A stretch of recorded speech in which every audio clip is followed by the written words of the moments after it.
First thing we need to do is we need to talk about English language levels. Well, anytime we think about English language levels, we think about the European portfolio of languages. So we start at the left, at the bottom there, we have no English, we don't understand English, we don't speak English. And so what do? Well, everybody thinks they need to go and sign up for an English course that simply says, this is for A1 students. Okay. And then the student will typically do this course, and then they'll enroll on the next course, which is an A2 course. And then they'll do a B1 course, and then a B2 course.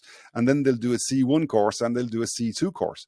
Now, typically, any of these levels will require anywhere from 150 to over 200 hours of active learning. But this is what students do, and they think, if I get to C2, in other words, if I can enroll on a course that's a C2 level, that it means my level is good enough to be in a C2 level, and then that means my English will be fluent, more or less. And that's the plan, that's what we have. However, that's often not the case. It's not necessarily fluent. The student who arrives with a C2 level doesn't necessarily have speaking skills that correspond to C2 level. So we'll go into that in more detail. But the point is, students can spend literally hundreds and hundreds and hundreds and hundreds of hours trying to get to C2 level or even B2 level. And when they do, they find that, it didn't work. They're still having problems communicating and understanding spoken English. So what's the problem? Well, let's have a look and see what's next. This is the problem. This is basically the result of kind of a traditional approach to language learning. The students will learn to read, they can start to write some English, but when it comes to listening, they don't understand very much. And when it comes to speaking, they have, significant difficulties expressing themselves verbally, even at the language that they have arrived at theoretically. So if they've studied English up to B1 or even up to B2, students will typically have a serious problem speaking at B2 level or at B1 level. They'll typically speak at A2 level or A1 level, or they'll speak at B1 level and make A2 and A1 level mistakes when they do. So anyway, let's move on. Now, I have spent the past 25 years helping students to train methodically for fluency. So if the methods you have employed to date were effective, you would already be a fluent English speaker. Okay. This is all about how to train methodically. Now, before we go any further, we need to talk about the 6 learning levels. Benjamin Bloom talks about 6 learning levels, and the first learning level is knowledge. We acquire knowledge. Knowledge comes to us and we discover something new. The next level is that we actually understand that knowledge and it's all clear and honky-dory, we're happy. The third learning level is application. It's where we take that knowledge and we actually apply it in a practical sense. The fourth learning level is analysis. We take that same thing and we can analyze it and say, wait, what is that? And look how it works. If we do it this way, something happens. If we do it that way, something else happens. Then we can look at synthesis. How can I explain this to somebody else? Because if I can kind of summarize what I've learned, if I can summarize the knowledge that I understood clearly, that I'm actually able to apply and analyze, then, how can I describe that in as few words as possible? Super. Well, next we have the evaluation level. 1, 2, 3, 4, 5, 6 levels, 6 learning levels. This basically means that I am at a learning level where I can evaluate what I'm doing. I don't just understand the knowledge, it's not just information to me. I can actually use this on a practical level. And when I do use it on a practical level, I can also analyze how I'm using it and what's happening. And I can describe what I'm doing as I apply it. And I can also evaluate what happens. So if, for example, a practical experience would be where, or a practical example rather, would be where you're in a fluency training session with me. One of my students is doing an exercise and you're maybe a little bit ahead in the program, and you can actually evaluate what that student is doing because you've already been through that process and you've already perfected that exact process within this method.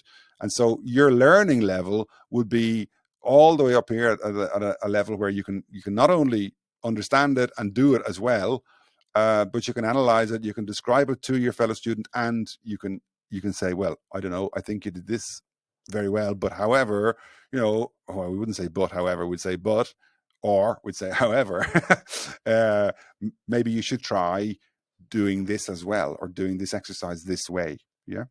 So this is normally what happens. In a traditional language context, you normally receive explanations about grammar rules and all that kind of stuff in English, in a language that you don't even understand. And so, if you're a B1 or a B2 level, that's great, no problem. That's exactly as it should be. But if you're an A1 level, that's ridiculous, because it's just so time consuming trying to get people to understand a language that they don't understand, simply to transfer knowledge in a way that's kind of understandable.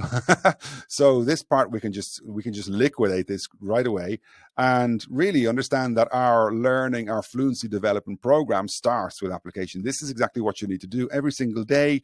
Every single time you dedicate any effort or focus or concentration or any kind of time or whatever to your English, you need to be applying it. You need to be doing it. You need to be speaking it, and you need to be listening to it. Okay, so let's move on. Now, I have spent the past 25 years helping students to truly learn how to learn. And this is really a key part of this method. You need to learn English. You need to become fluent in English. Only you can do that. And so, in order for you to truly succeed and never depend on an English teacher or somebody else to speak for you, you simply need to learn how to learn. Okay, and there's a solution. There is a better way than spending thousands and thousands of hours in traditional classrooms studying grammar and stuff. So let's talk about the 4 real phases. There are 4 real phases. My phone keeps on going bonkers, so I'm going to try and switch it off now because it's getting ridiculous. Okay, so there are 4 real fluency phases, and this is really practical. It's really easy to understand. Before we can really talk about where you are or what you need to do or which exercises or what kind of training exercises are best for your situation, you need to decide which of these 4 categories you're in or which learning phase you're in. Okay, so let's take a closer look. We won't go through this we won't take too long, but we need to see this because you need to understand, you need to identify with where you're starting from. Where is your starting point? And saying A1 or B2 or B1 is not useful. This is what we need to understand. We need to understand what's actually happening with your English. Okay, so first of all, if you're mute or if you're fluent, you can see here on the left we have symptoms, on the right we have keys to fluency success. You may have already seen this pyramid before because I talk about this with the Fluency Foundation course members, students, and with the premium members and English Fluency Mastery. So you may be familiar with this, but bear with me. It'll only take me a moment. Where you're mute, you're simply not speaking. You don't speak and you're paralyzed. Okay. If you're struggling, then it's probably a situation that's slightly demotivating. It's exhausting. And sometimes you don't feel very confident about what you're doing. And, you don't have any didactic management. You don't have any focused practice. You don't have any kind of real way of going about this, getting out of the struggling phase. If you're surviving in English, then it means that you're doing okay. You can get by, you can speak English and you can understand English. But you know that your English is not very good, or you know that your English is quite limited, even if you're accurate and your pronunciation is nice and you use the right words and you speak at a B2 or even a C1 level, that's fine. But you know that there's room for improvement, and you know that you need to get to the point where speaking English is just like speaking any other language, or your own language, really. So there are very clear steps here. First of all, you can see at the top of the pyramid, it's about being independent in English. So that's also part of how to learn. Now, first thing to do if you don't speak any English is you need to find a method. You need to have a method that works, and the method needs to be a method that is proven.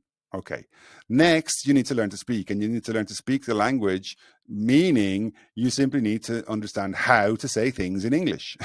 That sounds silly, but it's really a very important step in the process. Now, the next stage is where you learn to practice. And in order to get from surviving to fluent, you need to learn how to practice effectively. And that means practicing your speaking, it means practicing your listening comprehension, it means working on your vocab, working on your pronunciation, and doing things that will, in a way that will help you to remember everything as well. Okay, so as soon as you get to the point where you're not surviving, you're automatically in the I can converse in English, I can have a conversation in English, I have no problem in English, I'm fluent, just like I am in Italian. I make some mistakes, my pronunciation is not perfect, but I can speak Italian until the cows come home. And I never find myself in a situation where I can't think of the word, or I don't know how to say, something, or I say something and I think, oh my goodness, what did I just say? How did I make that sentence? That was terrible. So I know what I'm doing in Italian, and you will know what you're doing in English as soon as you get to the point where you've learned to speak, you've learned to practice, and you just start conversing. It's that simple. Okay, so let's move forward. Now, this is the idea, obviously, is to get up the pyramid from mute to struggling, and then from struggling to surviving, and then from surviving to fluent, where you'll say, bye-bye, Nigel. It's been fantastic. Thank you very much. And I'll be forever grateful.